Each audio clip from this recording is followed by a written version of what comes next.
Hello students, welcome back to my YouTube channel Bhakti's all chemistry. तो students, आज हम इस वीडियो में जो आपका चैप्टर है बीएससी पार्ट 1 फिजिकल केमिस्ट्री का गैसियस स्टेट, तो उसमें स्टूडेंट्स हमने उस चैप्टर का एक वीडियो आपको बनाया था। उस वीडियो में आपने क्या पढ़ा था students? Boyle's and Charles law हमने डिस्कस किया था। तो स्टूडेंट, जो गैसियस स्टेट चैप्टर है उसमें हम थोड़ा आपका ये वाइल्स लॉ, चार्ल्स लॉ और आपका काइनेटिक गैस ऑफ थ्योरी और आपका था नेक्स्ट इसकी इक्वेशन का डेरिवेशन, वो हमने नहीं कराया था। तो स्टूडेंट्स, आज इस वीडियो में जो हमने गैसियस स्टेट चैप्टर स्टार्ट किया था, इस चैप्टर की एक वीडियो हम बना चुके हैं ऑलरेडी, तो उसी को हम आज कंटिन्यू करते हैं। इस चैप्टर की ये पार्ट 2 है और इस वीडियो में हम लोग आज पढ़ेंगे kinetic theory of gases and इसकी जो इक्वेशन होती है PV = 1/3 mn/u², वो कैसे ड्राइव होती है। तो स्टूडेंट, सबसे पहले हम इस चैप्टर में, जो चैप्टर हमारा है गैसियस स्टेट, तो इस चैप्टर की हम स्टार्ट कर चुके हैं ऑलरेडी, इसको एक वीडियो बना चुके हैं। तो आज इस चैप्टर में डिस्कस करेंगे कि काइनेटिक थ्योरी ऑफ गैसेस, जो कि एग्जाम के पॉइंट ऑफ व्यू से बहुत ज़्यादा मोस्ट इंपॉर्टेंट है। तो क्या होती है काइनेटिक थ्योरी ऑफ गैसेस? मतलब ये है कि गैसेस की काइनेटिक थ्योरी क्या है, मतलब काइनेटिक थ्योरी हमें क्या बताती है गैसेस के बारे में। ठीक है, नॉर्मली हम लोग जानते हैं गैसेस क्या होते हैं। गैसेस, आपके गैस में मॉलिक्यूल्स होते हैं, वो उनके बीच में क्या होता है, अट्रैक्शन रिपल्शन, कुछ फोर्स नहीं होता। ठीक है, उनके बीच बहुत ज़्यादा डिस्टेंस होती है। लेकिन जो काइनेटिक थ्योरी कहती है उसके अकॉर्डिंग हम कुछ इसकी पोस्टुलेट्स यहाँ पढ़ेंगे। तो स्टूडेंट्स, आज हम पढ़ेंगे काइनेटिक थ्योरी ऑफ गैसेस और इसका जो इक्वेशन होता है PV = 1/3 mn/u², वो कैसे ड्राइव होकर आया। तो आज हम स्टार्ट करते हैं यहाँ पर काइनेटिक थ्योरी ऑफ गैसेस। तो students, kinetic theory of gases आपकी BSc part 1 physical chemistry chapter gases state में एग्जाम के पॉइंट ऑफ व्यू से बहुत ज़्यादा इम्पोर्टेंट है। ये आपके एग्जाम में आता है और इससे आप इस चैप्टर से आपसे क्या पूछ लेता है, इसकी पोस्टुलेट्स। ठीक है, तो काइनेटिक थ्योरी क्या कहती है किसी गैस के बारे में, ये थ्योरी हमें क्या बताती है, तो आज हम ये डिस्कस करते हैं। तो कुछ बेटा इसकी पोस्टुलेट्स होंगे यहाँ पे, पोस्टुलेट्स, या हम कह सकते हैं इसको बेटा एजम्पशंस, कुछ इसके एजम्पशन है। ठीक है, तो पढ़ेंगे आज हम postulates and assumption. Right students, next बेटा हमारा इसमें पहली हमारी पोस्टुलेट्स, पहली एजम्पशन क्या कहती है कि जो हमारी गैसेस होती हैं बहुत बहुत छोटे छोटे स्मॉल पार्टिकल से मिलकर बनी होती है और उन स्मॉल पार्टिकल्स को हम लोग कहते हैं मॉलिक्यूल्स। तो पहली पोस्टुलेट्स क्या कहती है इस थ्योरी की कि gas made of small particles, gas is made of small particles, और ये पार्टिकल्स बेटे क्या कहलाते हैं आपके? मॉलिक्यूल्स। तो these particles is known molecule.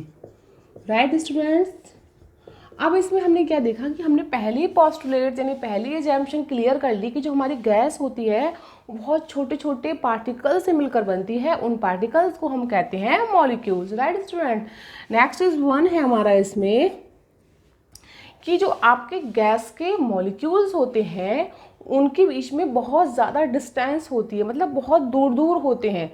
ठीक है, तभी तो वो गैस फॉर्म में है, एग्जिट करता है। तो हम क्या बोलेंगे, तो gas molecule is separated by large distance। Right students, तो हमने क्या देखा कि जो gas molecule is separated by large distance, मतलब है ये कि गैस मॉलिक्यूल जो होते हैं बहुत दूर दूर होते हैं, उनके बीच में बहुत ज़्यादा दूरी होती है, गैस मॉलिक्यूल पास नहीं होते। तो सेकंड ये थ्योरी बताती है हमें गैसेस के बारे में कि gas molecule is separated by large distance. Right student, third is one है इसकी पोस्टुलेट्स। थर्ड क्या है कि बेटा जो गैसेस मॉलिक्यूल होते हैं उनके बीच में आपका अट्रैक्शन और रिपल्सन फोर्स नेग्लिजिबल होता है, मतलब आपका बिल्कुल बहुत ना के बराबर होता है, होता ही नहीं है। ठीक है, तो हम क्या बोलेंगे कि जो ये हमारी थ्योरी बताती है कि जो गैस के मॉलिक्यूल हैं उनके बीच में अट्रैक्शन एंड रिपल्सन फोर्स आपका ना के बराबर होगा, बहुत माइन्यूट सा होता है।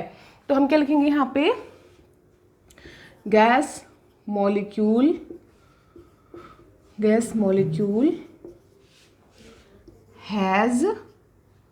हैज माइन्यूट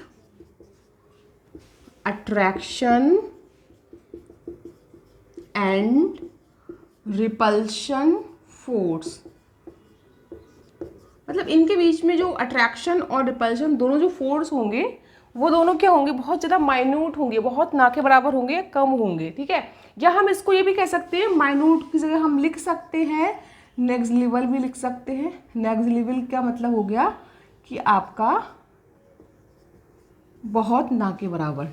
ठीक है, तो ये हमारा बेटा क्या हो गया कि आपने देखा कि गैस के मॉलिक्यूल के बीच में आपका अट्रैक्शन रिपल्शन बिल्कुल भी नहीं होता है। और इसका मतलब क्या, जब नहीं होता है तो इसका मतलब हुआ कि इसमें कोई भी अट्रैक्शन काम नहीं करेगा और फाइनली मॉलिक्यूल्स कहाँ रहेंगे, आपके दूर दूर रहेंगे। ठीक है, तो यहाँ पर होगा गैस मॉलिक्यूल हैज़ माइन्यूट या negligible attraction and repulsion force. इस बात का मतलब होता है ना के बराबर, बहुत कम। ठीक है, फोर्थ आता है बेटा आपका, फोर्थ इसकी पोस्टुलेट्स होती है कि जब गैस के मॉलिक्यूल हम किसी कंटेनर में किसी गैस को लेते हैं तो गैस के मॉलिक्यूल के बीच में बम्बार्डिंग होती है। यानी गैस के मॉलिक्यूल क्या होते हैं, वो कंटेनर की दीवार से टकराते हैं और टकराने पर एक प्रेशर एक्सर्ट करते हैं, उस पर एक प्रेशर लगता है दीवार पर।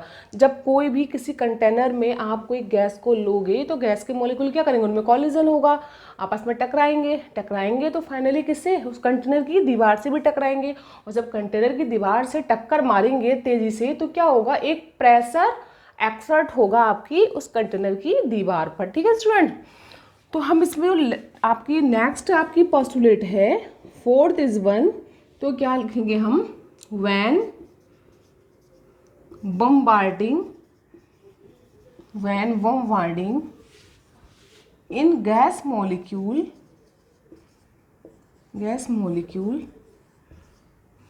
then एक प्रेशर क्या होता है आपका, एक्सर्ट होता है, a pressure exert on the balls of container, यानी कंटेनर की दीवार पर एक प्रेशर लगता है। ठीक है, तो ये इसका बेटा चौथा यानी कि आपका फोर्थ पोस्टुलेट एजम्पशन हो गया कि भाई जब किसी गैस मॉलिक्यूल्स होते हैं, आप उसे किसी कंटेनर में लेते हैं तो आपस में टकराते हैं।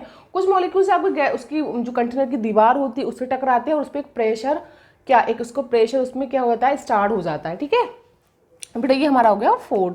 ठीक है, अब हमारा अपना लास्ट आता है इसका फाइव क्या कहता है कि जो गैस मॉलिक्यूल होते हैं किसी कंटेनर में वो डिफरेंट वेलोसिटी से मूव करते हैं। ठीक है, हर जो गैस के अंदर मॉलिक्यूल होते हैं, हमने पढ़ा कि गैस में क्या होते हैं, मॉलिक्यूल होते हैं, तो हर मॉलिक्यूल की वेलोसिटी डिफरेंट होती है। तो हर मॉलिक्यूल डिफरेंट वेलोसिटी से क्या करता है, उसके अंदर मूव करता है। तो बेटा इसमें हमारा जो फिफ्थ क्या कहता है कि जो आपके गैस मॉलिक्यूल होते हैं वो आपके डिफरेंट वेलोसिटी से मूव करते हैं। ठीक है स्टूडेंट्स, तो हमारी फिफ्थ जो इसकी पोस्टुलेट्स क्या होगी, different velocity of gas molecule. ठीक है, तो हम लिख सकते हैं इसमें molecule move in different velocity. Right students, इस बात का मतलब क्या हुआ, इस बात का मतलब हुआ कि मॉलिक्यूल जो मूव करते हैं वो डिफरेंट वेलोसिटी से मूव करते हैं गैस के अंदर, सबकी वेलोसिटी सेम नहीं होती। और जब डिफरेंट वेलोसिटी से मूव करेंगे तो उनका प्रेशर भी डिफरेंट उस कंटेनर की दीवार पर क्या होगा, एक्सर्ट होगा। ठीक है, क्रिएट होगा एक प्रेशर। ठीक है, तो ये बात हमारी 5 नंबर हो गया इसकी पोस्टुलेट्स। लास्ट इज वन है बेटा इसका 6 पोस्टुलेट्स हमें क्या बताती है काइनेटिक थ्योरी ऑफ गैसेस की, कि जो गैसेस के मॉलिक्यूल होते हैं सबकी काइनेटिक वो आपकी एनर्जी होती है वो डिफरेंट होती है, सब मॉलिक्यूल्स की एनर्जी सेम नहीं होती। तो हम इसमें क्या लिखेंगे, लास्ट हमारा जंक्शन है कि gas molecule have different kinetic energy. किसी की आपको एनर्जी देखने को सेम नहीं मिलेगी। जब वेलोसिटी डिफरेंट होगी तो एनर्जी भी डिफरेंट होगी, ठीक है। जब वेलोसिटी आपकी सेम होगी तो एनर्जी भी सेम रहेगी। तो हमारा लास्ट इसका जो पोस्टुलेट्स है वो क्या है बेटा, कि gas molecule have different kinetic energy, यानी कि जो मॉलिक्यूल आपस में मूवमेंट कर रहे हैं इनकी वेलोसिटी डिफरेंट है तो उनकी एनर्जी भी क्या है, डिफरेंट। हर मॉलिक्यूल्स अपने हर डिफरेंट एनर्जी से टक्कर मारता है, किसमें, कंटेनर में। जो कंटेनर होता है उसकी दीवार पर टक्कर मारता है तो उन सबकी एनर्जी डिफरेंट होती है। कुछ ज़्यादा एनर्जी, मतलब कुछ की एनर्जी ज़्यादा होती है तो ज़्यादा प्रेशर आपका एक्सर्ट होता है, कुछ की एनर्जी कम होती है तो उसका प्रेशर कम क्रिएट होता है वहाँ पर, ठीक है। तो gas molecule have different kinetic energy, यानी गैस के मॉलिक्यूल की आपकी डिफरेंट काइनेटिक एनर्जी होती है, ठीक है। अब नेक्स्ट बेटा आपका, ये तो बेटा इसकी पोस्टुलेट्स हो गई। ये 6 आपकी इस थ्योरी की पोस्टुलेट्स हैं जो कभी कभी आपसे बहुत ज़्यादा मोस्ट इंपॉर्टेंट है आपकी, कभी कभी एग्जाम में पूछ लेता है कि what are the postulates of kinetic theory of gases. ये 2 मार्क्स में जरूर पूछ लेता है, तो आपको इसकी 5 और 6 ही देनी होती है पोस्टुलेट्स। अब बेटा इसकी जो इक्वेशन होती है काइनेटिक थ्योरी ऑफ गैसेज की, उसका भी कभी कभी हमसे डेरिवेशन पूछ लेता है, बहुत ज़्यादा मोस्ट इंपॉर्टेंट है आपका, लॉन्ग में पूछ सकता है, शॉर्ट में। तो इक्वेशन होती क्या है, सबसे पहले हम देखते हैं बेटा कि इक्वेशन होती क्या है। तो हम यहाँ पर ड्रॉ करेंगे इसकी equation, kinetic theory of gases की इक्वेशन। तो बेटा क्या होती है, PV = 1/3 mn/u², ये तो होती है इसकी इक्वेशन। अब इस इक्वेशन का डेरिवेशन कैसे करेंगे, हम इसको कैसे ड्राइव करेंगे, ठीक है, देखते हैं, बहुत ज़्यादा इंटरेस्टिंग है ये। सबसे पहले हम क्या देखते हैं इसमें, हम इसमें बनाएंगे बेटा एक हम बनाएंगे, हमने कोई भी हमारे पास कोई क्यूब, हम कोई क्यूब बनाते हैं, ठीक है। और किसी क्यूब में सपोज दैट हमने जिस कंटेनर में गैस को लिया है उसको हमने एक क्यूब मान लिया, ठीक है स्टूडेंट्स। आपने जो कंटेनर लिया है उसका जो स्ट्रक्चर है क्यूब जैसा है, उसमें हमने गैस को ले रखा है, ठीक है। तो हमारी इक्वेशन क्या है, PV = 1/3 mn/u²। हमें ये चीज़ प्रूफ करके लानी है, हमें इसको प्रूफ करना है। इस इक्वेशन को कैसे प्रूफ करेंगे, सबसे पहले देखो हम एक क्या बनाते हैं, यहाँ पे कंटेनर लेते हैं और उस कंटेनर का जो शेप है वो एज ए क्यूब है, ठीक है। क्यूब कैसे होता है आपका, जिसकी लेंथ, ब्रेथ, हाइट क्या हो, इक्वल हो, वो आपका क्यूब होता है, ठीक है। जिसमें 6 फेजेस हो वो आपका क्यूब कहलाएगा, ठीक। तो कैसे बनाते हैं हम लोग क्यूब, ये हमारा है क्यूब, ठीक है स्टूडेंट्स, ये हमारा क्यूब हो गया। देन ये एंड ये हमारे क्यूब की फॉर्मेशन हो गई। देखिए इस क्यूब में आपके कितने फेज हैं, 6 फेज, 1 2 3 4 5 6, और इन सब की लेंथ, ब्रेथ, हाइट क्या है, इक्वल है। सपोज डैट हम क्या करते हैं, इस कंटेनर जो है आपका एज ए क्यूब की तरह है और इस क्यूब के अंदर आपके गैस के मॉलिक्यूल मूवमेंट कर रहे हैं, ठीक है। गैस के मॉलिक्यूल मूव कर रहे हैं इसमें, ठीक है। अब कैसे करते हैं, हमने बताया डिफरेंट डायरेक्शन में करते हैं मूव, सेम में तो करेंगे नहीं, ठीक है। तो सपोज डैट ये हमारा क्या है, ये हमारा एक क्यूब है, यानी कंटेनर है जिसमें आपकी गैस भरी हुई है, ठीक है। इसमें क्या है, इसमें गैस के मॉलिक्यूल एक बार तो इस डायरेक्शन में मूवमेंट करेंगे, एक बार इसकी अपोजिट डायरेक्शन में मूवमेंट कर रहे हैं, ठीक है स्टूडेंट, ठीक है। इसका ये फेज ए है, इसको हमने बी मान लिया, इसको सी मान सकते, उसको डी मान सकते, और हम इसको ए और बी इन दो के बारे में डिस्कस करेंगे, ठीक है, ये बी, ठीक है। अब इसकी बेटा जो ये है, ये क्या है, इसकी जो आपकी ब्रीथ है वो भी एल है, हाइट है ना, और ये आपकी लेंथ, सब क्या है, ये सबका क्या है आपका इक्वल है, तो ये हमने इसको क्या माना, एल सेंटीमीटर, राइट स्टूडेंट्स। अब बात आती है बेटा, इसको हमने माना एक्स एक्सिस, इसमें देखो बेटा ये हो गई आपकी एक्स एक्सिस, ठीक है। इसको मान लिया हमने बाई और इसको हमने मान लिया जेड एक्सिस, ठीक है। हमने इस पे 3 एक्सिस मान लिया, इसको हमने एक्स, इसको बाई, इस वाली को जेड, ठीक है। ये हमारा एक क्यूब हो गया, इसमें हमारी क्या है, गैस फिल है, ठीक है। अब हम इसमें डिस्कस करेंगे कि इसमें गैस मॉलिक्यूल जो हमारा फेज ए है, ठीक है, हम सिर्फ एक फेज का निकालेंगे। अगर हमने एक का निकाल लिया तो उसका मतलब क्या, हमने 6 का निकाल लिया, क्योंकि सारे फेज क्या होते हैं इसमें इक्वल होते हैं, तो हम इसी की बात करेंगे, तो सबसे पहले जो हमारा फेज ए है ये वाला, तो इस पे हमारे क्या होगा भाई, तो इस पे टकराएंगे आपके, ये गैस के अणु है ना। तो पहले हम इसमें एक चीज लिखते हैं, यहाँ पर क्या लिखते हैं, माना एक घनाकार पात्र में एक गैस भरी हुई है, ठीक है। फिर को इसमें गैस के अणु का द्रव्यमान m है, ठीक है, और इसका वेग u है, u मीटर पर सेकंड है इसका वेग, द्रव्यमान m हो गया, वेग इसका u हो गया, ठीक है। और इस घनाकार पात्र की बेटा क्या कि लंबाई, चौड़ाई, ऊंचाई L सेंटीमीटर है, ठीक है। वो तो दिख रहा है हम लोगों को, L सेंटीमीटर है इसकी लंबाई, चौड़ाई, ऊंचाई, और इसमें जो गैस के अणु मूवमेंट कर रहे हैं उनका वेग क्या है, वेलोसिटी u है, इसका मास क्या है, द्रव्यमान m है, ठीक है। ये सारी बातें हमने इसके बारे में यहाँ पे नोट कर ली, ठीक है।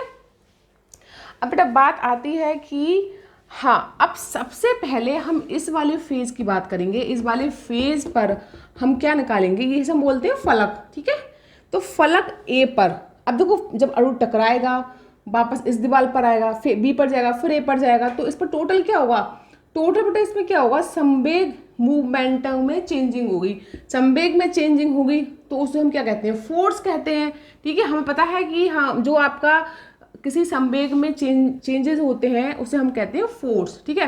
तो इस फेज ए, फलक ए पर, ठीक है, फलक ए पर अब प्रति टक्कर, इसमें कितनी टक्कर इस ये मार रहा है, ठीक है। तो प्रति टक्कर यानी जो एक टक्कर मारेगा, एक बार जाएगा फिर वापस आएगा, तो उस एक टक्कर में इस फलक ए पर संवेग परिवर्तन कितना होगा, वो हमें यहाँ पर ये लिखना है, ठीक है। तो हमारा हो जाएगा फलक ए पर प्रति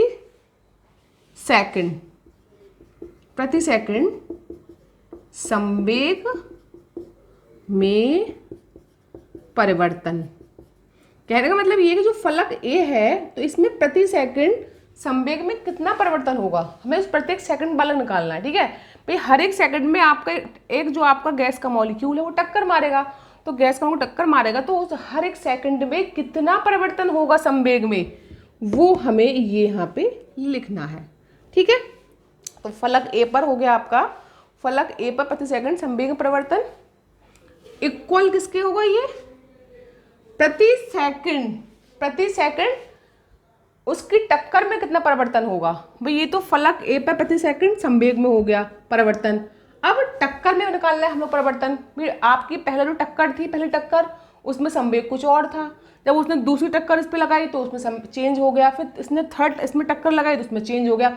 इसका मतलब प्रति टक्कर में जो संवेग परिवर्तन होगा वो हम यहाँ पे लिखेंगे इसको, ठीक है। तो प्रति सेकंड लिख सकते हैं प्रति टक्कर, जो हर टक्कर इस पे टकराएगा मॉलिक्यूल, तो प्रति टक्कर संवेग में परिवर्तन हमें बेटा ये देखना होगा यहाँ पे, ठीक है स्टूडेंट्स। प्रति टक्कर यानी कि ये तो ठीक है कि फलक ए पर प्रति सेकंड कितना संवेग बदल रहा है, ठीक है, ये यहाँ पर आ गया। इक्वल किसके होगा कि जो प्रत्येक टक्कर इसमें लग रही है, तो हर टक्कर का क्या हो रहा है, संवेग चेंज हो रहा है, क्योंकि हर टक्कर का वेग चेंज है, वेग चेंज है तो उसका आपका संवेग भी चेंज होगा। तो प्रति टक्कर संवेग परिवर्तन कि जब प्रति टक्कर हर टक्कर पे संवेग में कितना परिवर्तन हो रहा है, ठीक है बेटा। इसको बंद कर दो ब्रैकेट में, इनटू में क्या है कि प्रति सेकंड टक्करों की संख्या, कितने नंबर ऑफ टक्कर इसमें आपकी टकरा रही है इसमें, ठीक है। तो क्या होगा बेटा, इसमें यहाँ पे लिखेंगे हम प्रति सेकंड टक्करों की संख्या, यानी कि प्रति सेकंड कितने नंबर ऑफ टक्कर इसमें टकराएंगी, यानी एक सेकंड में कितने नंबर ऑफ टक्कर हो जाएंगी आपकी, यानी इस फलक ए से एक सेकंड में कितनी टक्कर हो जाएंगी कंप्लीट, वो बेटा इनटू में आ गया इसमें, ठीक है, इनटू में ही आ गया। फिर इनटू फिर आ गया इसमें इनटू में कि फलक ए पर फलक ए पर अणुओं की संख्या। भाई गैस के टोटल मॉलिक्यूल्स पे कितने आ जाएंगे गैस इसके ए फलक पर, तो क्या बोलेंगे प्रति सेकंड इसमें गैस के अणुओं की संख्या। तुम्हारा होगा फलक ए पर अणुओं की संख्या। ठीक है स्टूडेंट्स, ये हमारा बेटा हो गया। तो हमने सबसे पहले क्या करा, हमने किसका स्ट्रक्चर ड्रॉ किया, इसके बारे में सब कुछ हमने यहाँ पे लिख लिया। ठीक है, फिर हमने देखा कि जो फलक ए है, फलक ए पर प्रति सेकंड संवेग कितना बदल रहा है, हर सेकंड संवेग चेंज होगा। तो ये हो गया फलक ए पर प्रति सेकंड संवेग में परिवर्तन। और हमें पता है संवेग में परिवर्तन क्या कहलाता है, हमारा फोर्स कहलाता है, ये हमने पढ़ा है। ठीक है, फिजिक्स में पढ़ा है। तो यहाँ पर ये फोर्स हो गया। फिर प्रति टक्कर संवेग में परिवर्तन। अब प्रति टक्कर जो हर बार टक्कर हो रही है, तो हर बार टक्कर होने पर संवेग में क्या परिवर्तन होगा, वो बेटा ये आ गया, इनटू प्रति सेकंड टक्करों की संख्या। और हर सेकंड में नंबर ऑफ टक्कर कितने हो रहे हैं आपके। ठीक है, नंबर ऑफ टक्कर ये आ गए आपके। ठीक है, नेक्स्ट है कि फलक ए पर अणुओं की संख्या यानी कि एन, यानी फलक ए पर नंबर ऑफ ए कितने अणु आपके टकराते हैं। ठीक है, यानी फलक ए पर नंबर ऑफ मॉलिक्यूल्स कितने टकरा रहे हैं, वो आपका इनटू में ये आ गया। ठीक है बेटा, इसको हमने क्वेश्चन 1 मान लिया। ठीक है, अब बात होती है कि सबसे पहले हम निकालेंगे फलक ए पर संवेग निकालेंगे, कि हमारा क्या है संवेग परिवर्तन। ठीक है स्टूडेंट्स, तो हम क्या लिखेंगे इसमें, फलक ए, इसको हम रफ कर देते हैं, फलक ए पर। ठीक है, फलक ए पर टक्कर से पहले संवेग क्या था, तो टक्कर से पहले संवेग बेटा क्या होगा, भाई डायरेक्शन चेंज हो जाएगी। तो क्या संवेग का सूत्र क्या होता है, द्रव्यमान गुणा वेग। ठीक है, तो लिखेंगे हम फलक ए पर टकराने से पूर्व संवेग कितना होगा बेटा, द्रव्यमान गुणा वेग, यानी कि m इंटू वी। अब टकराने से पहले तो ये था उसका संवेग, अब जैसे अणु उस पर टकराया और वापस आया, यानी उसकी डायरेक्शन चेंज हो गई, लेकिन उसका m और v तो वही सेम रहा। ठीक है भाई, जब उस पोजीशन से जाके लौट कर वो उस बैक में इधर आ रहा है, इधर से जा रहा है इधर को आ रहा है, तो इसका मतलब क्या, इसकी डायरेक्शन चेंज हो गई। तो क्या मतलब संवेग तो उतना ही रहेगा, लेकिन क्या आपका साइन चेंज हो जाएगा, माइनस का आ जाएगा। तो लिखेंगे हम लोग फलक ए पर टकराने के बाद संवेग क्या हो जाएगा बेटा, माइनस एम बी, मतलब आपकी डायरेक्शन चेंज हो गई।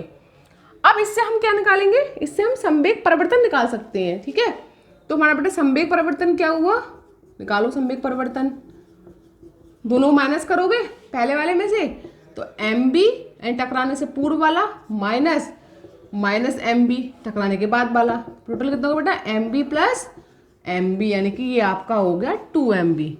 तो संवेग परिवर्तन कितना आ गया आपका 2 एम बी। ठीक है स्टूडेंट्स, अब बात आती है बेटा, इसको हम समीकरण नंबर 2 मान लेते हैं। ठीक है स्टूडेंट्स, समीकरण नंबर 2 हो गया हमारा ये। अब इसको थोड़ा हम ऊपर कर लेते हैं। अब समीकरण नंबर 3 क्या बनेगा, वो भी निकाल लेते हैं। अब हमें निकालना क्या है, प्रति सेकंड टक्करों की संख्या, टक्कर कितने हैं आपके प्रति सेकंड। ठीक है, ये तो प्रति सेकंड टक्करों की संख्या निकालनी है हमें। ठीक है, कितने टक्कर आपकी इसकी होती प्रति सेकंड, तो उसके लिए हम क्या निकालेंगे बेटा, सबसे पहले जो हमारा गैस का मॉलिक्यूल है वो वहाँ से जाता है और वापस लौट कर आता है, तो कितनी डिस्टेंस वो अपना मतलब तय करता है। ठीक है, कितनी दूरी तय करता है और किस वेग से करता है। बेटा एक आपका फार्मूला होता है, वेग बराबर दूरी बटे समय। ठीक है स्टूडेंट्स, ये फार्मूला होता है हमारा। हमें क्या निकालना है, समय प्रति सेकंड, यानी समय को उधर ले जाइए, तो क्या होगा, समय बराबर दूरी बटे वेग। ठीक है स्टूडेंट्स, राइट। अब चूंकि हमें निकालना है प्रति सेकंड टक्करों की संख्या, तो प्रति सेकंड का मतलब क्या हुआ कि हम समय को अगर प्रति सेकंड करेंगे तो इसको 1 बटा समय करेंगे, और 1 बटा समय का मतलब होता है प्रति सेकंड, यानी कि 1 बटा समय। ठीक है, प्रति सेकंड को क्या लिख सकते हैं हम लोग, 1 बटा समय। और जब इसको उल्टा करोगे तो बेटा ये भी उल्टी हो जाएगी, वेग पहुंचेगा ऊपर, दूरी पहुंचेगी नीचे, तो क्या होगा, वेग बटे दूरी। ये हमारा हो गया। ठीक है बेटा, ये चीज हमारी क्या बन गई, प्रति सेकंड। तो हमारा ये हो गया प्रति सेकंड। बेग, क्या बेग है, कितनी, हमने आपको स्टार्ट में बता दिया था कि गैस के मॉलिक्यूल u बेग से टकरा रहे हैं, तो यहाँ इसका बेग क्या होगा बेटा, u हो गया। अब डिस्टेंस, देखिए डिस्टेंस कैसे निकालेंगे, जब एक गैस मॉलिक्यूल, उसकी डिस्टेंस क्या है l, तो वो एक बार उस डायरेक्शन में गया, फिर लौट कर उस डायरेक्शन वापस आ गया, यानी l तो उसने पहले दूरी तय की, l उसने बाद में की, तो l प्लस l कितना हो गया हमारा 2l। ठीक है स्टूडेंट्स, क्योंकि आपका मॉलिक्यूल कैसे जाएगा भाई, ये पहले मॉलिक्यूल जा रहा है आपका ऐसे, ये इसने l डिस्टेंस तय की, फिर बेटा ये आपका यहाँ लौट कर आ गया, फिर ये l की, तो l कितना हो गया 2l। बेटा हमारे क्वेश्चन नंबर 3 हो गई, ये हमारा क्या आ गया, प्रति सेकंड टक्करों की संख्या u/2l। ठीक है बेटा। अब लास्ट बेटा आपका बचा, फार्मूले में क्या है आपका, फलक A पर अणुओं की संख्या, यानी फलक A पर अणुओं की संख्या हम कैसे निकालेंगे, तो उसको पढ़ते हैं लास्ट हम। देखो बेटा, फलक A पर अणुओं की संख्या, इसको रफ कर देते हैं थोड़ा, फलक A पर अणुओं की संख्या। तो इसके लिए हम क्या करेंगे बेटा, लिखो यहाँ पे फलक A पर अणुओं की संख्या कितनी होगी बेटा, आपको मालूम है कि गैस का मॉलिक्यूल तीनों ही डायरेक्शन में मूवमेंट करेगा, एक्स में, वाई में, जेड में, करेगा नहीं करेगा, तो तीनों ही डायरेक्शन में मूवमेंट करेगा, तो इसका मतलब इसका जो होगा टोटल कितने आपके मॉलिक्यूल्स होंगे n, और फिर डिवाइड कैसे करेंगे 3 से, क्योंकि इसमें कितनी डायरेक्शन है आपकी, 3 direction, X Y and Z. तो बेटा इसमें हम क्या लिखेंगे कि इसमें आपका होगा कि माना अणुओं की संख्या कितनी है, माना अणुओं की संख्या n है, और अणु तीनों ही दिशा में गति करेंगे। तो टोटल कितने हो गए बेटा अणुओं, कितनी होगी फलक A पर, फिर मतलब आपके फेजेस A पर कितने होगा नंबर ऑफ आपके मॉलिक्यूल्स, n/3। n क्या होगा, हमने n संख्या मान ली, 3 क्यों हुआ, क्योंकि तीनों डायरेक्शन में मूवमेंट करेगा, x बाई जेड। तो बेटा ये आपका आ गया समीकरण नंबर 4, n/3। ठीक है, यानी जो हमारा समीकरण नंबर 1 में जो हमें मतलब निकालना था, ये हमारा प्रति टक्कर, संवेग में परिवर्तन, प्रति सेकंड टक्करों की संख्या, फलक A पर अणु, सब हमने निकाल लिया। अब बेटा इन सारी वैल्यूज को सबको समीकरण नंबर 1 में पुट कर दो। ठीक है, इन सबको क्या करेंगे हम समीकरण नंबर 1 में पुट करेंगे। ठीक है, तो पुट करते हैं इसको हम, इसमें लिखते हैं हम इसके बाद समीकरण 1 से। समीकरण 1 से मतलब क्या है बेटा कि भाई समीकरण 1 क्या कहती है, सबसे पहले देखो समीकरण 1 में क्या लिखा हुआ है, फलक A पर प्रति सेकंड संवेग में परिवर्तन। मैंने बताया आपको कि संवेग में परिवर्तन क्या कहलाता है आपका, फोर्स कहलाता है। क्या कहलाता है, फोर्स। तो यहाँ पर बेटा इसकी जगह क्या लिखेंगे हम लोग, इसकी जगह हम पुट करेंगे फोर्स, यानी कि F। ठीक है, प्रति टक्कर संवेग में परिवर्तन कितना निकाला था हमने भाई, हर टक्कर में क्या हो रहा, एक टक्कर में पहले मॉलिक्यूल जाता है फिर वापस आता है, तो उसकी एक टक्कर हो जाती है, फिर नेक्स्ट टक्कर में फिर जाता है फिर वापस आ जाता है, तो नहीं हर टक्कर में क्या हो रहा है, उसका संवेग परिवर्तन हो रहा है। तो वो हमने क्या निकाला था बेटा, वो हमने निकाला था 2mv, ये हमने फाइंड किया था, इसको समीकरण नंबर 2 माना था हमने। फिर नेक्स्ट बेटा हमारा है प्रति सेकंड टक्करों की संख्या, तो हमने वो क्या निकाली थी बेटा, ये तो कोई ये हमारा ये आ गया हमारा, ये तो हमारा बेटा आ गया संवेग परिवर्तन ऊपर निकाला था, वो हमारा ये आ गया बेटा। ठीक है, 2mv। अब बेटा नेक्स्ट हमने क्या निकाला था इसमें, प्रति सेकंड टक्करों की संख्या, तो वो हमने क्या निकाला था, वो हमारा ये रहा बेटा। कैसे निकाला था हमने, ये वाली चीज हमने कैसे फाइंड की थी कि हम जानते हैं वेग बराबर दूरी बटा समय, समय निकालेंगे तो वेग बटे दूरी, इसको उल्टा करेंगे तो हमारा दूरी बटे वेग होगा। तो कितना बेटा हमारा टक्कर आई प्रति सेकंड, u/2l, ये हमने फाइंड की थी। तो हमारे यहाँ पे क्या आ गया, u/2l इंटू क्या है, फलक A पर अणुओं की संख्या, यानी फलक A पर कितने नंबर ऑफ अणु टकराए। टक्कर तो काफी सारी हो गई, लेकिन उसमें अणु कितने थे, गैस के मॉलिक्यूल कितने थे फलक A पर, तो फलक A पर कितने थे बेटा आपका, हमने अभी ऊपर निकाले हैं। फलक A पर अणुओं की संख्या बराबर माना कितने अणु हैं आपके n, और तीनों डायरेक्शन में टकराते हैं x y z, बेटा कितना हो गया n/3। ठीक है स्टूडेंट्स, इस वाले फर्स्ट इक्वेशन में जो जो चीज हमें चाहिए थी वो हमने सारी यहाँ पुट कर दी। ठीक है बेटा, अब देखो इसको हम सॉल्व करेंगे, इस चीज को हम सॉल्व करेंगे तो हमारा क्या आएगा। ठीक है, इसको सॉल्व करते हैं हम लोग, सॉल्व करके क्या आता है, देखो बेटा इसको सॉल्व करके हमारा क्या आता है, F = ये हमारा हो गया तो F इज इक्वल टू, ये हमारा हो गया 2 से 2 कैंसिल हो गया बेटा आपका, तो क्या बचा M, ठीक है, इसको हम एम यू मान लेते हैं इसको, ठीक है, इसमें हम इसको यू मानते हैं, ठीक है, संवेग को क्या मानते हैं यहाँ पे, हम यू मानते हैं इसको, ठीक है। तो एम यू और ये वाला भी यू हो गया, दोनों मल्टीप्लाई होगा, तो एम यू स्क्वायर इंटू आपका एन अपॉन में क्या बचा बेटा एल इंटू 3, ये बेटा हमारा फोर्स आ गया, ठीक है। लेकिन हम जानते हैं कि हमारा जो प्रेशर होता है, यानी हमारा प्रेशर क्या होता है, P बराबर गैस के मॉलिक्यूल का प्रेशर होता है, क्या लगता है, P बराबर F अपॉन ए, ये तो होता है हम लोगों का, P इज इक्वल टू बराबर F अपॉन ए होता है। F हम ऑलरेडी निकाल चुके हैं ऊपर, ठीक है, तो ऊपर पुट कर दो यहाँ पे M U square into N upon L into 3, और अपॉन में बेटा क्या है हमारा ए हमारा क्या होता है एरिया क्षेत्रफल, एरिया क्या होता है हमारा लंबाई गुणा चौड़ाई, यानी कि कितना होगा, लंबाई भी कितनी है इसमें एल है, चौड़ाई भी कितनी है इसकी मतलब क्यूब की वो भी एल है, तो बेटा हमारा ए कितना हो गया एल स्क्वायर, ठीक है बेटा। इसको यहाँ बेटा मल्टीप्लाई में ले जाओ, एल स्क्वायर एल कितना हो गया एल क्यूब, तो M square N upon L cube, ये बेटा आपका एल क्यूब हो गया, और इंटू में क्या है बेटा आपका ये 3 इंटू 3। अच्छा बेटा एल क्यू बेटा हमारा क्या बन गया वॉल्यूम, हाँ पता है लंबाई चौड़ाई गुणा ऊंचाई तीनों इसमें एल है, एल क्यू क्या कहलाता है हमारा वॉल्यूम कहलाता है, तो हम इसको लिख सकते हैं यहाँ पे एल क्यू इक्वल वी, तो क्या हम यहाँ पर वी पुट कर सकते हैं एल क्यू की जगह, बिल्कुल कर सकते हैं, तो करो P is equal to M E square N upon V into 3, ठीक है। क्या हम इस v को यहाँ ले जाते हैं मल्टीप्लाई में p के साथ, अब ले जाइए, तो क्या होता है P V is equal two upon में क्या है 1/3 एम एन यू स्क्वायर, हम लोगों को यही प्रूव करना था। ये बेटा हमारी आ गई काइनेटिक इक्वेशन, ठीक है। क्या होती है हमारी equation P V is equal to 1/3 M N U square, ठीक है।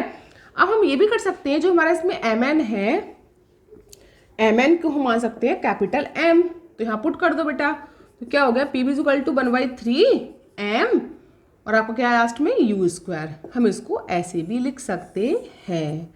ये बेटा हमारी काइनेटिक थ्योरी गैस इक्वेशन आपकी प्रूफ होकर यहाँ आ गई। इसको हम ऐसे फाइंड करते हैं, इसको डायरेक्शन हम ऐसे करते हैं, ये एग्जाम के पॉइंट ऑफ व्यू से बहुत ज़्यादा मोस्ट इंपॉर्टेंट है, इसको आप अच्छे से समझ लेना। और इसमें आपको पता है पी क्या है बेटा यहाँ पे प्रेशर, गैस के मॉलिक्यूल का प्रेशर, बी क्या है यहाँ पे वॉल्यूम, क्या वॉल्यूम है गैस के मॉलिक्यूल का सारा, ठीक है। एम क्या है यहाँ पे, एम आपका है एम इंटू एन, यानी number of mass gas molecule into number of molecules, दोनों को मल्टीप्लाई करेंगे तो हमारा क्या मिलेगा, हमें एम मिलेगा।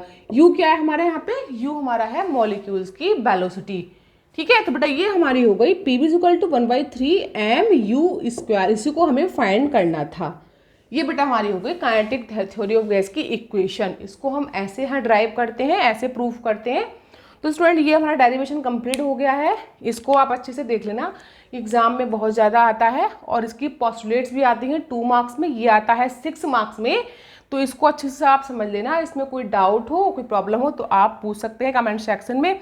बाकी बेटा इस गैसेस स्टेट में हमारा आज हमने ये कंप्लीट करा दिया, और इससे पहले वाली वीडियो हमने कराया था वॉल्स एंड चार्ल्स लॉ कैसे होते वो बता दिया था। बाकी इसमें जो कुछ थोड़ा बहुत बचा होगा आपका डेरिवेशन बचे होंगे वो हम आपको कराएंगे नेक्स्ट वीडियो में। तो स्टूडेंट्स आज के लिए हम इतना ही पढ़ते हैं, इतना ही काफ़ी है। मिलते हैं अब नेक्स्ट वीडियो में इसी चैप्टर के किसी न्यू टॉपिक के साथ। Thank you.